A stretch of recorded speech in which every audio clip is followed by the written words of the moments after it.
What's up, guys? As you can see, I'm sporting the fresh PEPP program t-shirts. All of you guys will actually get one of these once we get through the initial 6-month period, which we're in right now.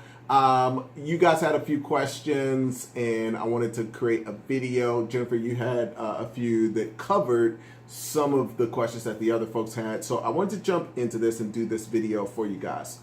So one of the first questions was about the multiple. And this is obviously in regards to the very last call that we did where we went over the scoring spreadsheet. So when it comes to the multiple, some deals have a multiple slightly higher than 3 and maybe 3.2, 3.3. Would you still give these businesses a -1 rating? Personally, I would. Like I mentioned on the call, the most important thing when it comes to these deals is consistency. We're not looking to say that if a deal gets a 10 score, buy it. All it's allowing us to do is give us very clear ways to compare deals, because people have a tendency, just as in day trading or if you're working for an investment bank, whatever, people have a tendency to get emotional about deals or get emotional about investments. What this allows us to do is to make sure that we don't get emotional. So the real key is consistency over any amount being like, oh, three and a half is negative. Even if you decide like, hey, that's what I'm gonna do as my negative and my neutral is gonna be 2.5 to 3.5, that's totally fine. It's more about consistency. But personally, I would give a 3.2 a -1, because for me, I want them to make that up. I'm still rooting for the deal. I'm not trying to like say, oh, this is a bad deal. I just want us to be able to see, oh, wow, they have a 3.2, but they've made it up because it's been in business this number of years, because it's got a great broker, blah, blah, blah. Let's go to asking price. Asking price.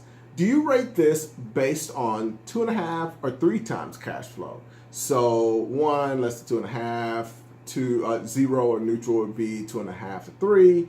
And -1 would be 3. Yes. So personally, that is exactly what I would do. Cash flow. How do you rank this? I'm sure you're meaning how do you rate this?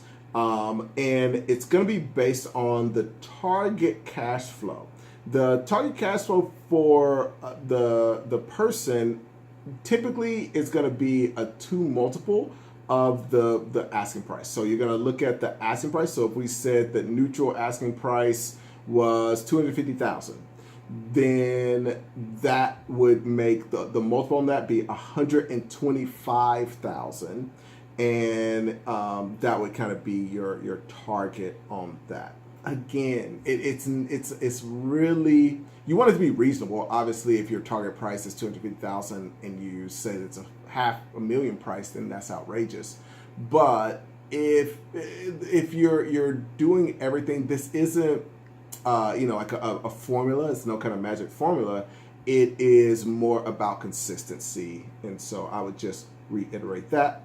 The broker, and of course, we can go over this in more detail. We've got a call coming up, and we'll go over that and answer any questions that may still be unanswered. Still get this done. So even if you're unclear about, what exactly, cash flow is, but you get multiple and asking price and broker, get everything that you can done, and all these assignments as we move forward, get it done and then figure out how to fix it, as opposed to waiting to get it done. The next one is, I had some questions. Some of you guys are asking on broker, and you're exactly right. If you haven't worked with a broker, it's going to be all neutral ratings. If you're unfamiliar with a broker, it's going to be neutral ratings. But you might get a negative if you look at a listing and there's just no information. If it's a terribly written listing, then that may get a negative, because that's a sign that broker isn't a good one. Let's talk about financing. So some of the businesses don't mention anything about financing. Should I assume that they don't offer it and give them a negative, or do neutral? I would do neutral. If they don't say anything, it's going to be a neutral. We really want to reserve negative for the people that say they're not going to offer it. And then the last one, customer base.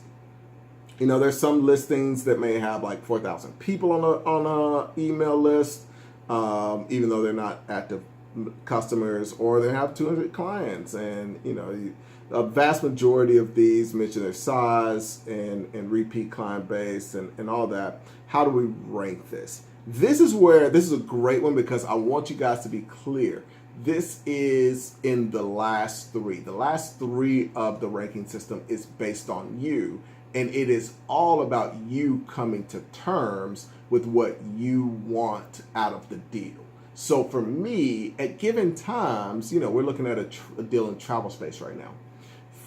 The customer base that we're looking at for this travel deal, there is no email list. They haven't collected emails, which is like absolutely ridiculous. But we have another business in the travel space that can make money off of that traffic. So they got a tremendous amount of traffic coming in for that deal. When I see a deal like that, I'm going to give it a 1 because I personally have a deal that can benefit from that traffic. So you've got to come up with your specific parameters in those 3 personal things that, again, allows you to compare these deals objectively instead of subjectively. So of all of the different ratings, these are the 3 which you have complete control. It's just personal. It's the most subjective of them all, but you want to take those subjective things that are important to you and force yourself to come up with a system to rank them. And we're going to talk a little bit about that on the next call, what you guys came up with.